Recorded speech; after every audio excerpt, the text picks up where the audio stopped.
Welcome to Perspectives on Neurodiversity, a podcast dedicated to challenging myths and assumptions about neurodiverse life. I am your host, Christopher Scott Wyatt, speaking as the Autistic Me. Joining us on this episode is Dr. Bibi Pirayesh for a discussion about education, neurodiversity, and social justice. Dr. Pirayesh is an educational therapist and learning rights advocate based in Los Angeles, California. She has spent the last 15 years working with children, parents, teachers, and schools to improve the lives of children with learning disabilities. She regularly speaks on neurodiversity, educational therapy, and learning disability as a social justice issue on podcasts and stages as a university lecturer too. Dr. Pirayesh earned her doctorate from Loyola Marymount University, where she focused on educational leadership and social justice.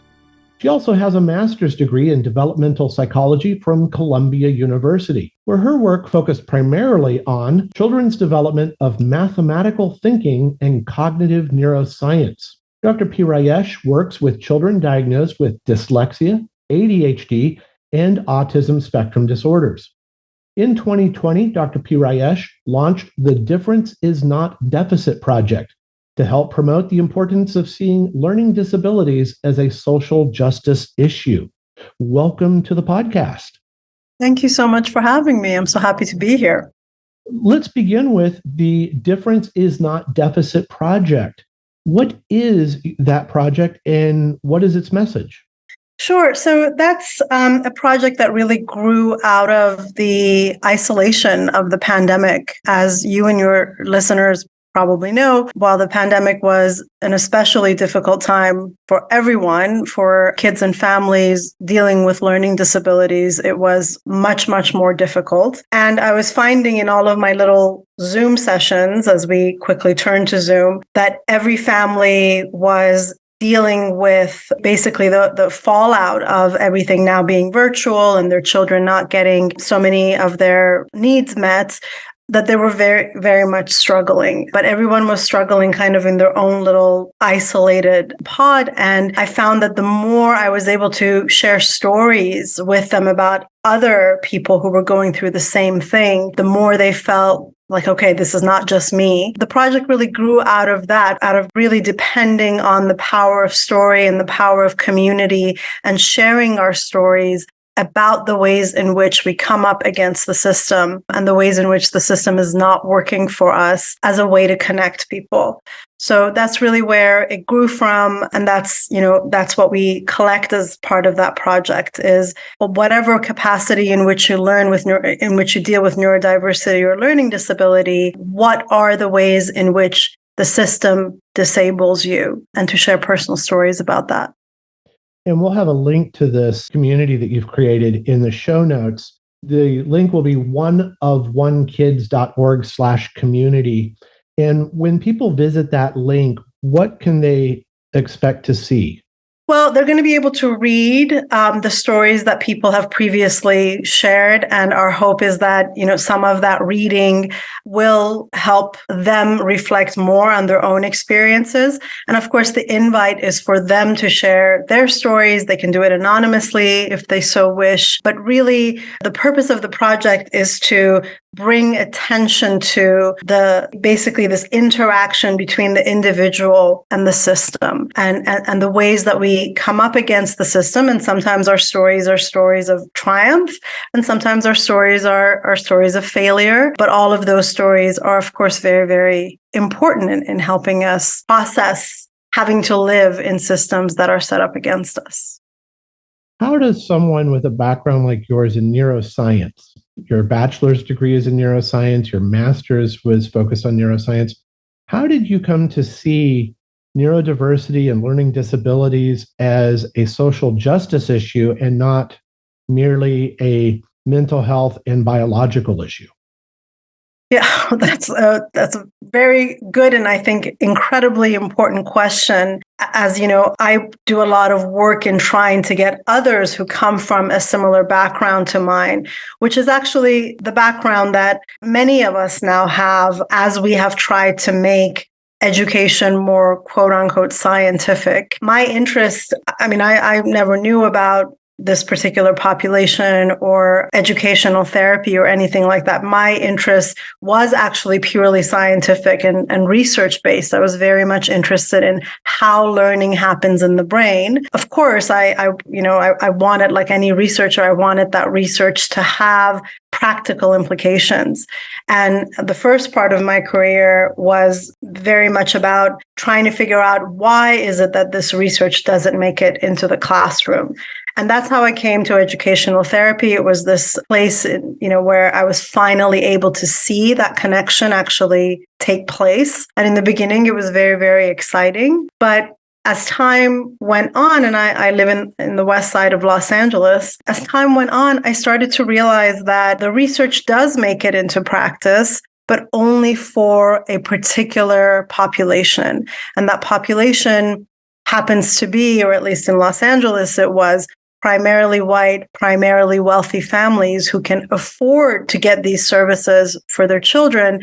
And as a first-generation immigrant, that felt heavy for me. I really slowly started to feel like I was contributing to the divide instead of working to lessen it. And so that's really, I was already well into my career before I really began to have some of these social justice questions, and the choice to go in a completely different direction, because it was a completely different direction. Up until that point, all of my academic training had been scientific. And so now the choice was to go back and really interrogate and really question, and not to overuse the word, but to really try to decolonize, because that's what I came to understand, is that the social justice direction wasn't about, oh, how am I going to bring all of this to the masses?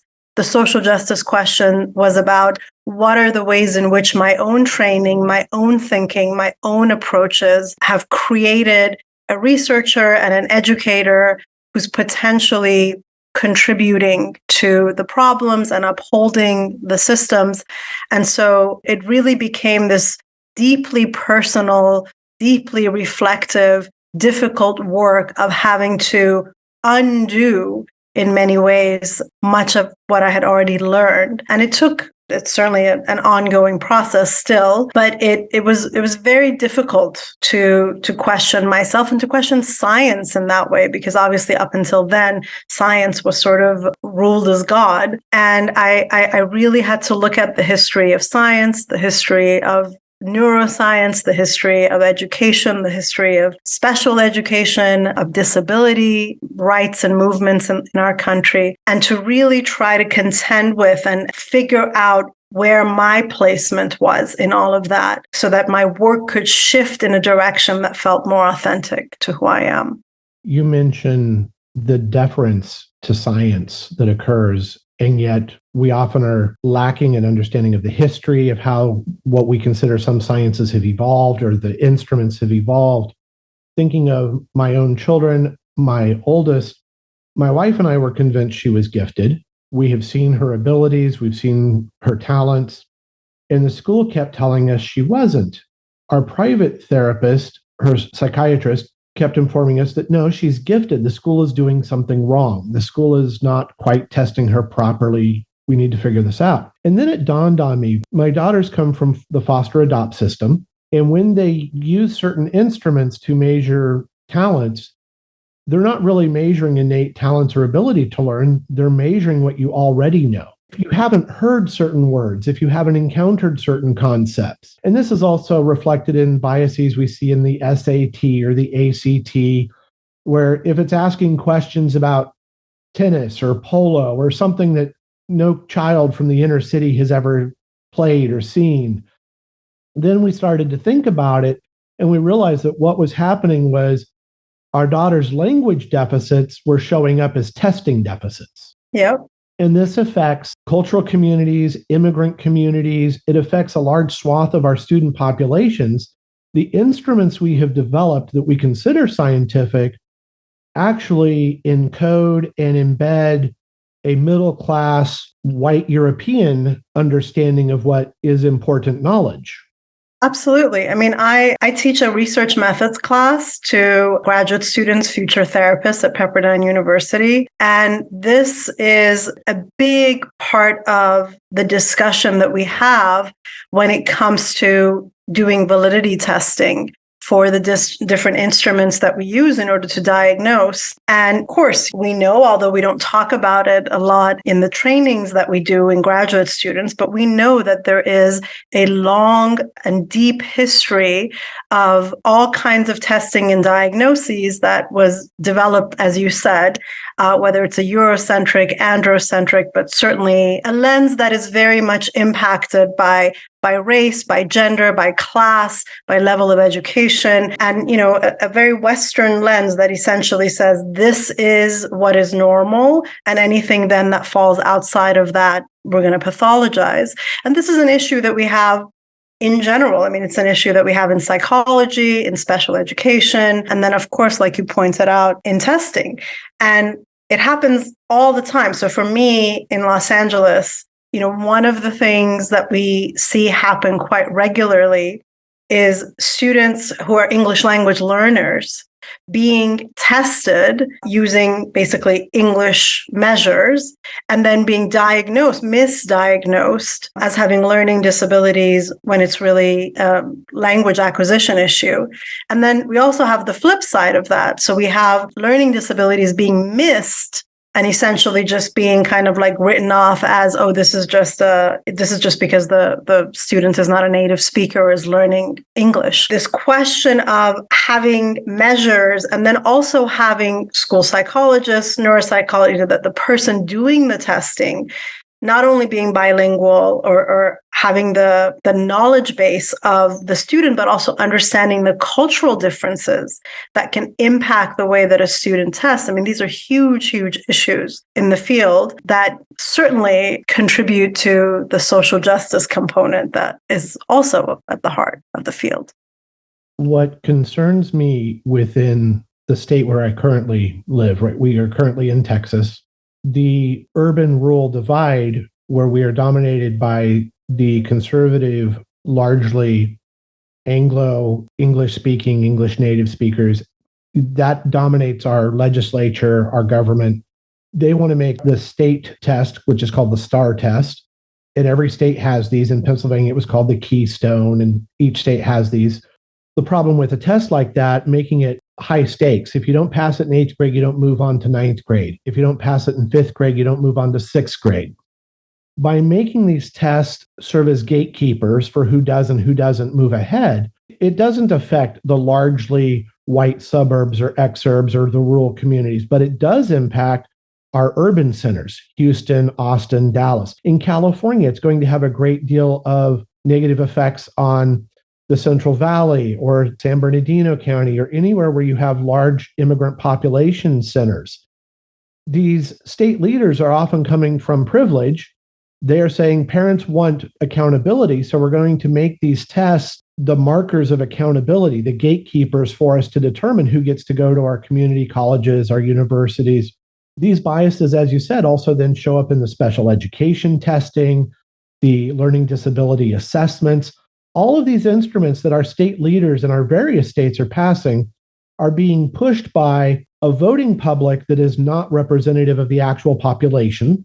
We know that. We know that most voters are not analogous to the population of California or of any other state.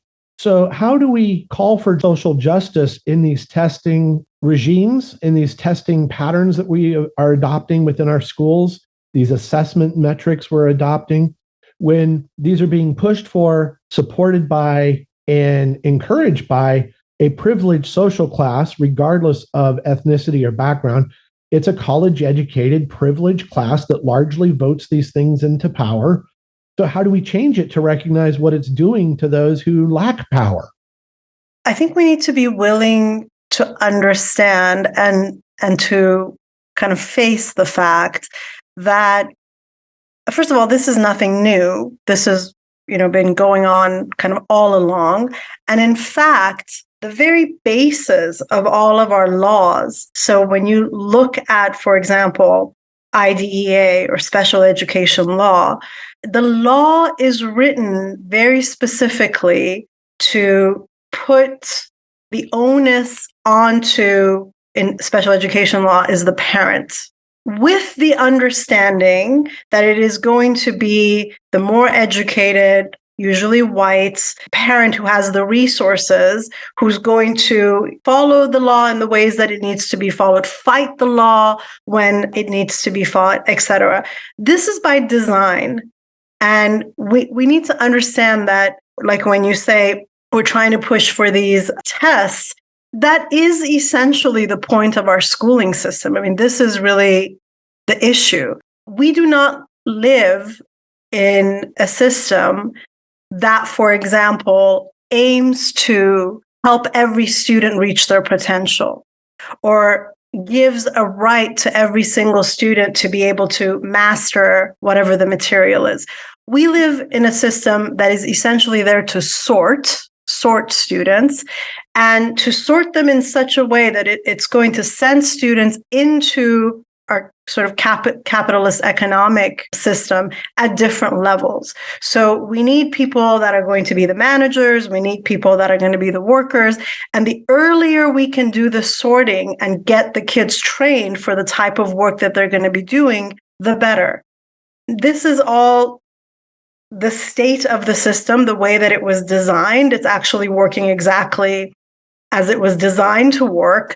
And so, when you say, how are we going to change this? We need to recognize that this is an ideological fight that has been happening since the very, very beginning. And it's a much bigger and deeper fight than just how are we going to make sure that everyone's going to be able to prepare and pass these tests.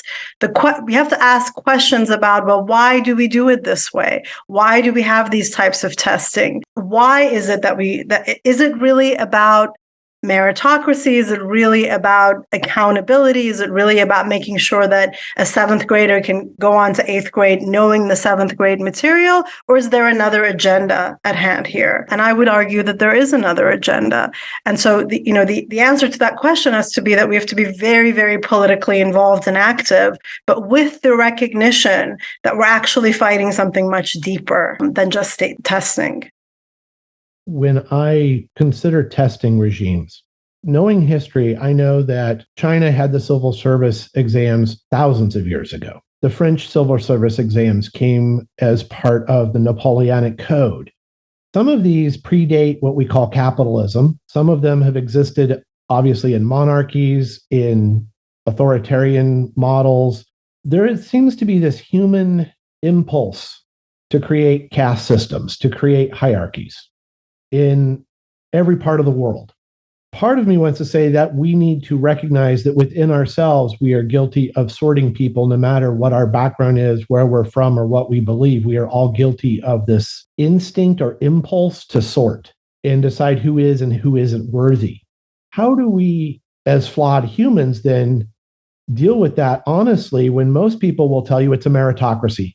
The Chinese will say, well, their civil service exam was a meritocracy. The French will tell you that the Napoleonic Code was about equality, right? That's part of their whole identity, is the equality of being French brothers, the fraternity, equality, liberty. So how do we confront that when most of us just want to say, hey, everyone's equal, everyone gets an equal chance, whether we're in any one system? We all want to buy into the myth of meritocracy. So how do we confront that as professionals when even our professions require that we go through a system that, right? We had to get our master's degrees. We had to get our PhDs. So how do we fight the very system that gave us the titles we now have? Yeah, I mean, that's the $1 million question. But I think maybe even more importantly is, are we willing? Because by the time that so many of us have gone through that system and we've sort of moved up the levels, we're reluctant to say, well, no, these levels don't make sense because we've just spent so much time and energy and effort kind of getting to the end. I grew up, the first 5 years of my schooling was in Iran, sort of under the Islamic regime. And we had, every 3 months, we had national exams. So everyone, starting in first grade, And I remember the anxiety of, being a 7-year-old worried about how I'm going to do on my exams and whether I'm going to get to, I wasn't worried about whether I'd get to move forward, but it was a very kind of intense, highly competitive environment. But there's one big distinction between the testing aside, the way that education works in Iran versus the US is that there's also a national curriculum. So every single student is learning the same material. Every single teacher is trained to teach the same material. And of course, there's also differences there in terms of, whether, the wealthy students are going to get tutors. They don't have to deal with things like working and making ends meet while they're also in school. So I'm not saying that those problems don't exist. But in the US, there is such a discrepancy just in the way that students are taught and the kind of teacher that they get. So in Iran, it would be that teachers are assigned, it's different now, but at the time, teachers are assigned to different schools. So it wasn't that the parents, the public school was basically based on zip codes and the parents' tax bracket and then who work there similarly. It's just a completely different approach. So outside of these questions about the validity and the merit of these types of testings, et cetera, I just don't understand how something like that would work in a system like ours, because we don't have an equal way or a uniform way of distributing education. So how could we then turn around and say, but our evaluation methods are going to be uniform? That just doesn't make sense to me. I think we need to be asking fundamental epistemological questions like, what is the purpose of our education system? What are we really trying to do here? Before we can, ask methodological questions like, how are we going to test everybody? I don't think we've answered those questions yet. And so to have all of these, we tend to, in the history of the field, we tend to come up with answers all the time, one reform movement after another, without really getting clear on our questions. And that's just bad science. But we do the bad science because education is a business. Every time we have these new reform movements, every time there's a new way of thinking, many, many people are making an incredible amount of money publishing new standards, publishing new textbooks, publishing new tests. So we have to be willing to look at these questions before we can even get into deeper questions about, well, as educators, what do we think about the way that we should really evaluate students? You mentioned curriculum. Your background was studying how children learn mathematical skills, and I'm interested in how they learn and develop language skills. What we find is that when we do publish our research is not always adopted. In my area of expertise, I would tell you that research says that phonics, working with cognates, working with similarities of languages help both second language learners and students with learning disabilities. Our youngest is diagnosed dyslexic, and we found that working on phonics actually has moved her so she can now read. She is learning to write. When I was working with students from other countries, again, largely countries that are Spanish speaking, so cognates were very useful, showing them how the sounds are made in English and the sounds come from Spanish, and showing them the similarities in the phonemes, and that phonic awareness, phonemic awareness really helps them transfer from one language to another. So we know the science, and then they turn around and here in Texas, they're teaching sight reading and whole language. Look at the picture. What can you infer from the picture? What do you think the text says? What is the shape of the word? They move away from the phonics. And when you look at it, why is it then that our science tells us one thing? We know that phonetics and cognates and phonemic awareness help, especially Spanish to English as a transference. The science gets ignored. Well, I think the answer is in your question. Exactly like you said, probably the most well-researched and well-understood, I guess, you could call it academic phenomenon, is reading. So we know from the science of reading itself, but also from the incredible wealth of research and information that we have from what happens in the reading brain when it breaks down. In other words, in the case of kids with disabilities in reading, how do we remediate that? That information about how we remediate it, exactly as you said, phonemic awareness, sound processing, all of that, we know exactly how it works. The science is there, the research is there, the data is there. People in other parts of the world use the research that comes out of our universities, and yet we don't do it that way in our own classrooms. And I think I say that I'm not necessarily against whole language approaches. I do think that having children understanding that reading is more than just decoding is really important. I'm not saying that we shouldn't look at, cues from pictures or text and guess, and all of that is a part of it. But we can't eliminate the phonics part, because reading is not something that's natural to human beings. It's a learned skill, and you have to teach it a very specific and particular way. But we don't do that. Again, I think the major reason is and it's sort of the reason why so much of our research doesn't make it into classrooms, is because we're not necessarily trying to solve the problem. We know what the statistics are in terms of illiteracy in our country. It's outrageous for the richest country in the world for the rates to be what they are. But that's, again, where for me it comes back to, this very depressing acceptance that it is the way that it is, because that's how it's supposed to be. It's working exactly as it's supposed to be. Maybe the most extreme kind of end of that in terms of the social justice continuum is the school to prison pipeline, and the fact that prisons in our country are a for-profit system. We have to be willing to think about the different ways in which we are commodifying children and human beings, and the role that education plays in that. Your specialty was math. People are familiar with learning disabilities of language. They understand that there's dyslexia, dysgraphia. They know those things. But there are learning disabilities that affect mathematical processing. Yes, absolutely.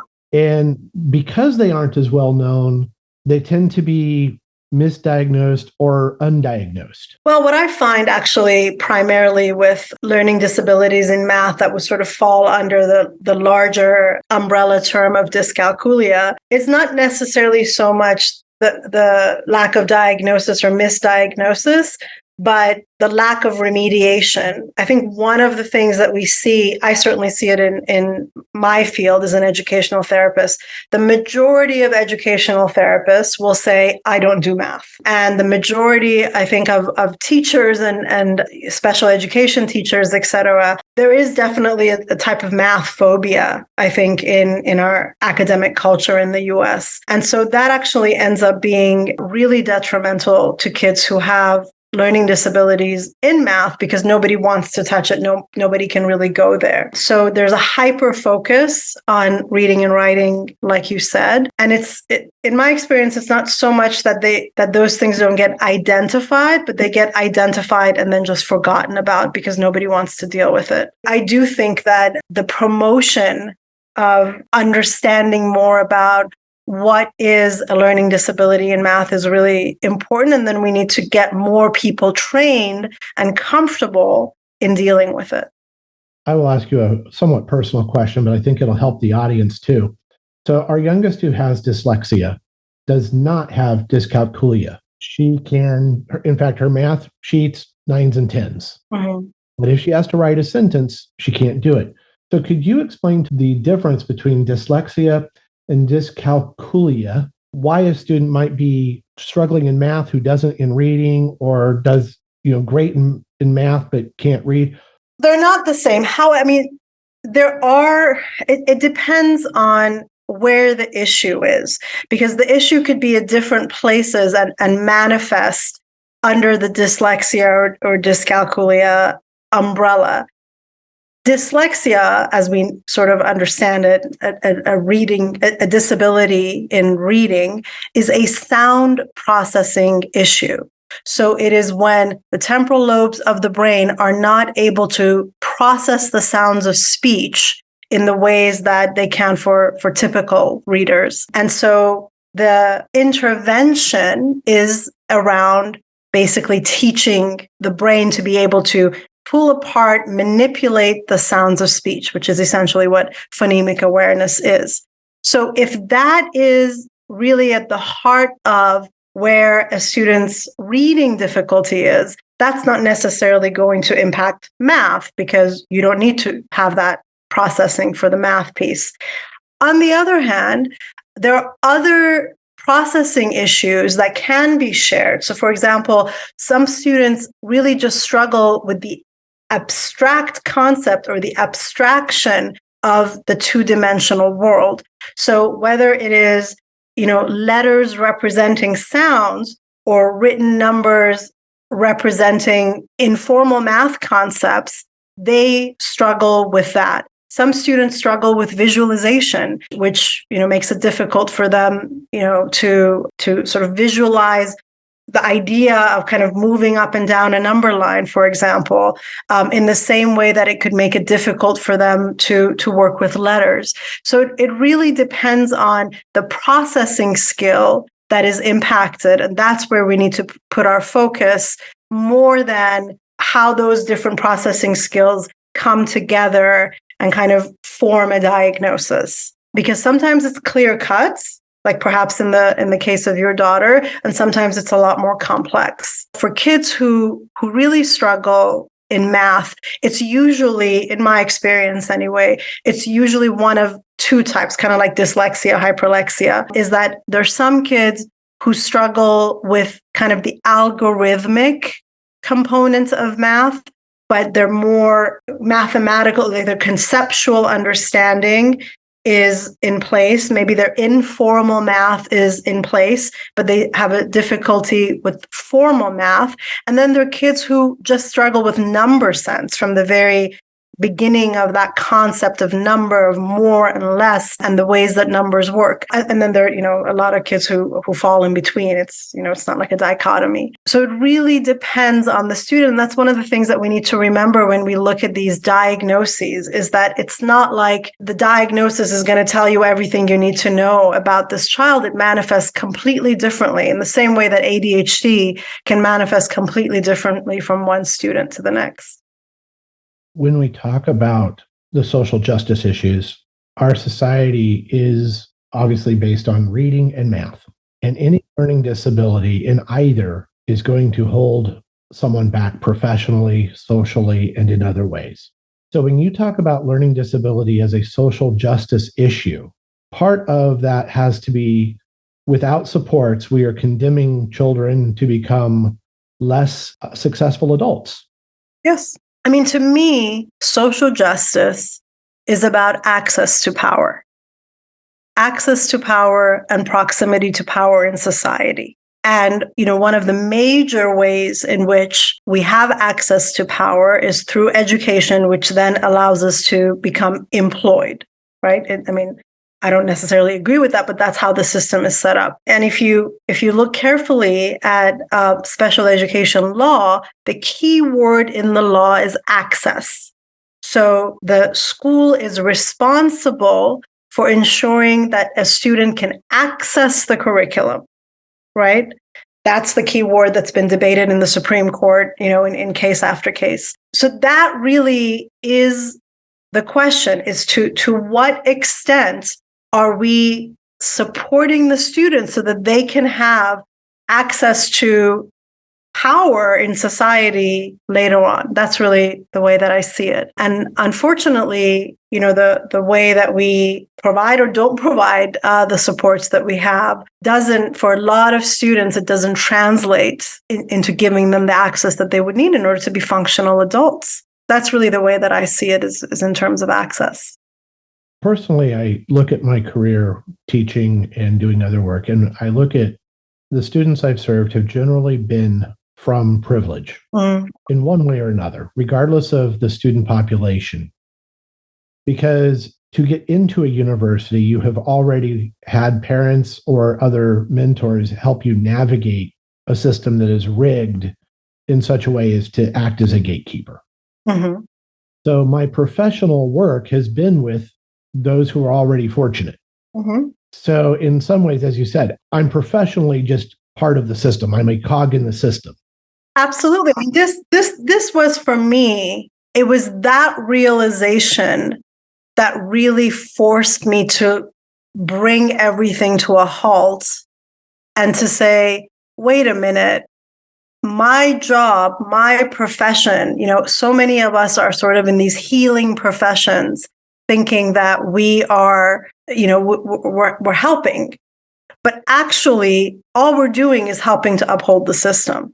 Because exactly like you said, the person who hires an educational therapist for their child already has an incredible amount of privilege. They have knowledge, they have understanding, they have the privilege of being able to value education, and they have money. And I think that we need to recognize that as educators, as therapists, as social workers, that where sort of our placement is in terms of how we're helping some people gain access to power and how we're holding back others. That's right where I was going is in your private practice, you're going to have individuals who either have the insurance to cover it or potentially, depending on the ages that you're working with, you were working with predominantly younger children. My clients would run the gamut. They start at 7 and go all the way through college, but educational therapy is not even covered by insurance. So that is another whole issue. So right there, you've already limited it to individuals who can do out of pocket. Exactly. And or, individuals who have the ability to go and fight the system and get the system to pay for it. But that in itself is an incredible privilege. Most people whose children need these services don't even know what it is that they're supposed to do. They don't know the law. They don't know their rights. They don't even know that they can fight. For those who do know, how are they going to fight it? I mean, we already know how our legal system works. The person with the better lawyer is going to win. So at every single level, we've basically ensured that only certain classes of people are going to be able to access the power. And then we wonder why there's such social injustice. I mean, that's how it's set up. One of my self-reflections has been that I went to a mix of private and public universities. The University of Southern California, where I did my undergraduate, and you also then teach at a Southern California private institution, Pepperdine? Yes. Those schools, I was on scholarship and I was there for academic performance. But what that does is it lets them say, see, we are letting X number of underprivileged or X number of marginalized people into the doors. We aren't part of the problem. We're letting a few in. And we see that at our Ivies. We see that at our R1 universities. They let just enough in to say, see, we let people in based on merit.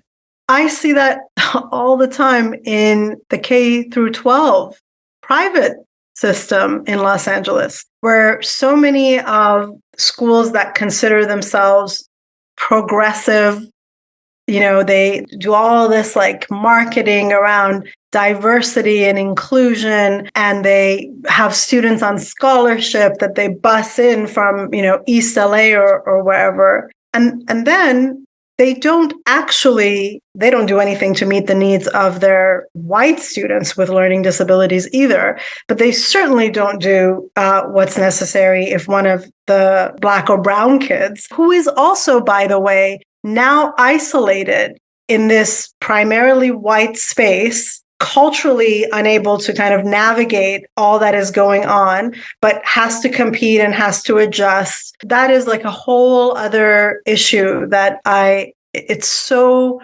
upsetting to me. And then what turns around and happens is that school now is able to say, but we're so diverse, but we're so accepting, but we're so this. But they don't do anything in terms of differentiating for the needs of the students that they've let in. So, I mean, yes, I see that at every single level. And I think it's probably best for me to not comment on it in terms of the graduate level. But yeah, it's a very interesting, where you are maybe in Texas, I don't know, I've never lived there, but for me, one of the really frustrating things in Los Angeles is that all of this is done under this kind of, we're so liberal, we're so democratic, we're so diverse, we're so inclusive. And the reality of the situation is anything but.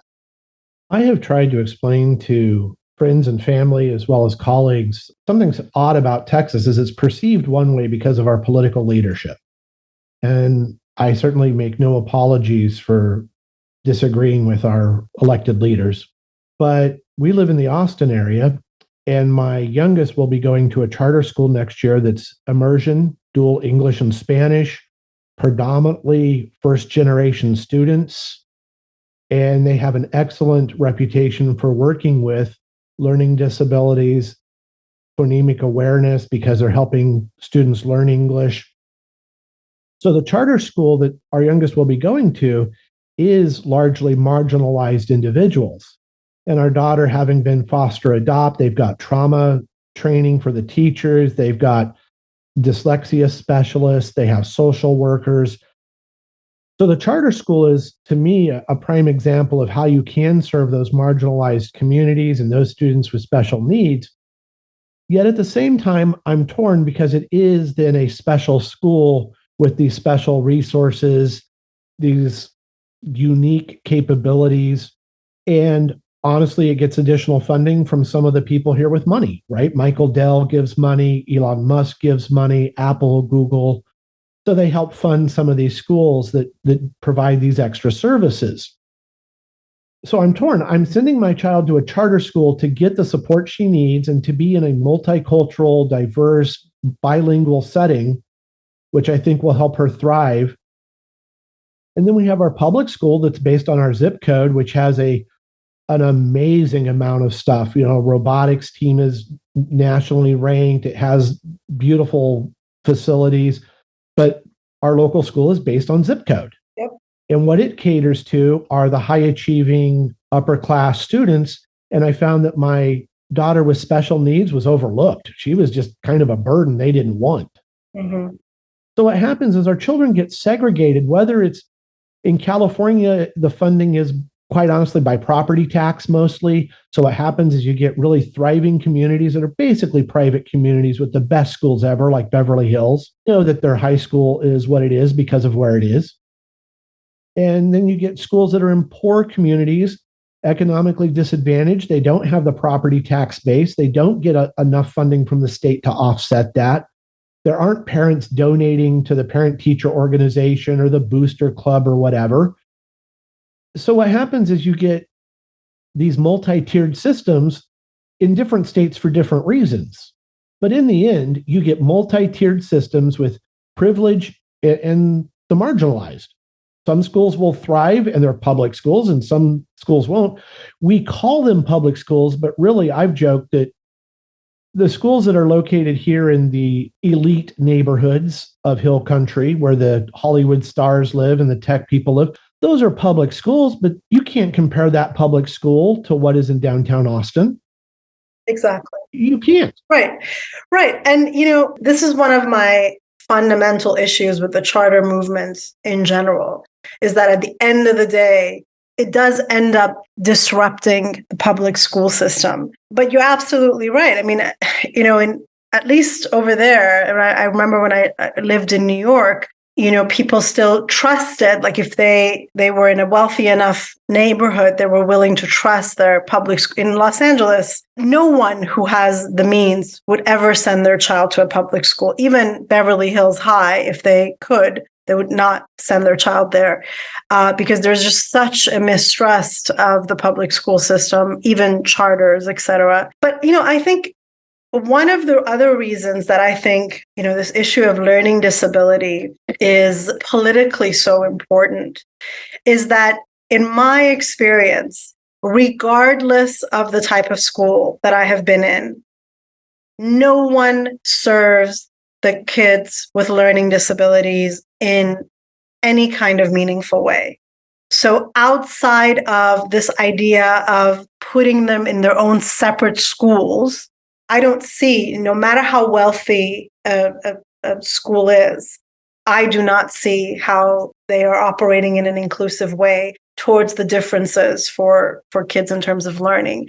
And I think this is one of the reasons, and I think that regardless of what person you speak to, whether they're Black, white, Republican, Democratic, I do think that everyone agrees that when it comes to learning differences, we really do fail our students. So in a way, my hope is that it can be kind of a point of unity, like something that we can all agree on, and we can all ask questions about, well, how can we do this better? But yeah, there's no question that so long as you have zip codes and economics tied to the school system, you're not going to have a level playing field. But again, that is sort of the point. I mean, everything in our country is tied to these economic levels. So, when you were asking earlier about hierarchies, I do agree that human beings, perhaps we are, just because so much of learning is about sorting and categorizing in order to understand, but it's the value that we then give to those things. And of course, in our country, all of our values based on money. We don't seem to have any values outside of dollars. So then it just, so then you have the systems that we see in front of us. I will say that I have mixed feelings about the charter, as I said, because the charter system in Texas is by lottery. So what that means is my daughter won a lottery to get to go to a special school with the services she needs. The vast majority of students, literally hundreds who enter these lotteries at each school, do not win the lottery. And I think, sadly, calling it a lottery says it all. You either win or you lose. And if you lose, you're back in your public school without a school psychologist, without a dyslexia specialist, probably with nobody who's heard of dyscalculia. You are at the mercy of luck at that point. And then if you do go to the special school, they know what it's for. Oh, you went to that school. Mm-hmm. And so even winning, in some ways, you're getting a label because you went to the special school with special supports for learning disability and non-native speakers. We stigmatize no matter what you lose.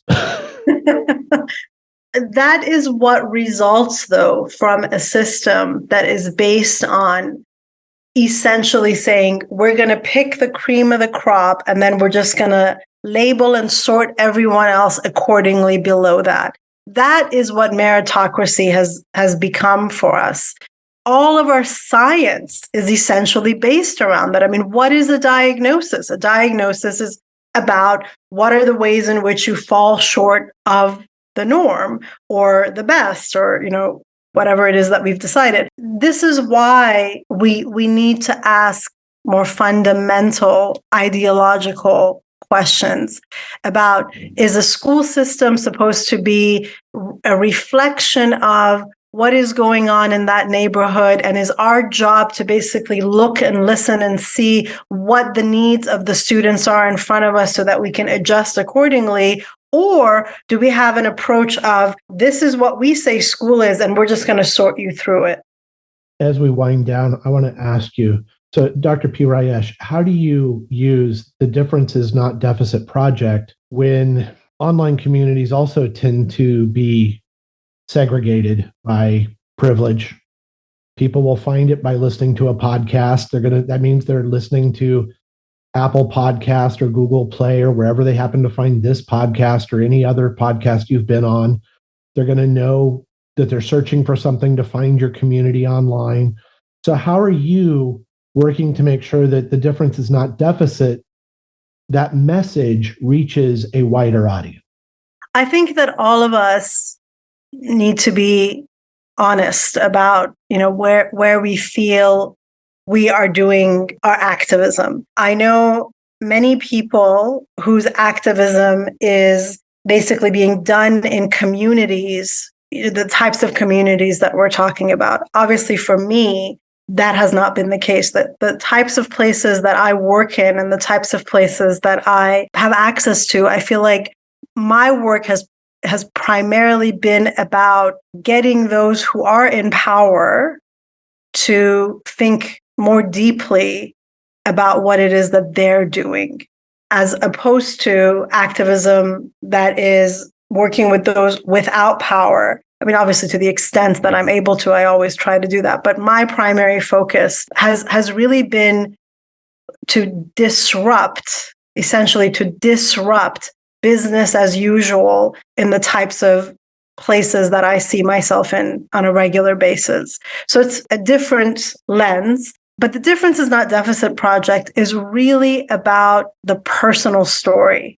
For me, with every single person that I come into contact with, regardless of sort of what part of the system they find themselves in, my message is to say, your lens and your story and the way that you've been dealing with this is legitimate and important and needs to be part of the conversation. This idea of centering the voices of, I recognize that even when you have a learning disability, if you come from a particular class of society that has access to a computer, and the idea of going and sharing even culturally to share your story, there's so much cultural stigma, for example, about individualizing yourself in that way in certain other cultures. I sort of understand the limited parameters in which I do my work, but primarily my goal with that project is to get these stories to disrupt the systems that are thinking, oh, but they're so great. Oh, but they're so liberal. Oh, but they're so inclusive. And to show them that that's actually not the way that people are experiencing being in your system. But it's very limited, I agree. I want to thank Dr. Bibi Pirayesh for joining us on Perspectives on Neurodiversity. I admit I have struggled with your last name. I apologize. I hope the listeners have really enjoyed this discussion, because too often I think they hear people like myself with a PhD and all this privilege telling them what my life is like, and my life isn't their life. And the fact that you're collecting stories and sharing stories through the Difference is Not Deficit project, I think that's important. We need to understand our stories are our own. I think by sharing my story, I'm telling other parents it's not easy, and here's what it's like to have two neurodiverse daughters in a neurodiverse household. But I think it helps to have a lot more stories and a lot more voices. And the more voices we hear from, I think the more we understand we're interconnected and we all need to be helping each other in this learning disabilities community. Absolutely. And, what I have found has emerged, the thread that has really emerged from these stories is, regardless, you could be a teacher, you could be an administrator, you could be a student, you could be a parent, a therapist. What is emerging is this larger understanding of, wait a minute, the system, it's the system. It's not me, it's the system. And I think that that's an incredibly important understanding, especially in a school system where children immediately think, oh, it's me, I'm dumb, I don't get it. Or parents think that I'm a bad parent. When you were talking about the tension, I think to be a parent in our society today is to just get really comfortable with those tensions, because there really is not an easy answer. And so much of the pressure is placed on parents. And we don't talk enough about the mental health tax of being a parent of kids with different types of learning disabilities and having to navigate these systems as their parent. So, the pressure is sort of coming, or if you're a therapist, the expectation that we place on therapists to go in and filter and fix and heal the ongoing, never-ending damage of having to live in these systems, it's just impossible. That's why so many of us are burnt out. So the idea is that the more that we share, the more that we understand that all of us in different pieces of this mosaic are fighting the same thing, and to really try to work toward building that critical political consciousness that is necessary for hopefully creating change. And I'm not saying that it's like some big revolution that we need to have, but the more of that growing consciousness in each of us, the more we will show up differently in those systems. And as a result, begin to think about our own role and who am I really advocating for here? Who am I really helping here? In this one interaction, let me make sure that I'm helping the child and not the system. That's really what it comes down to.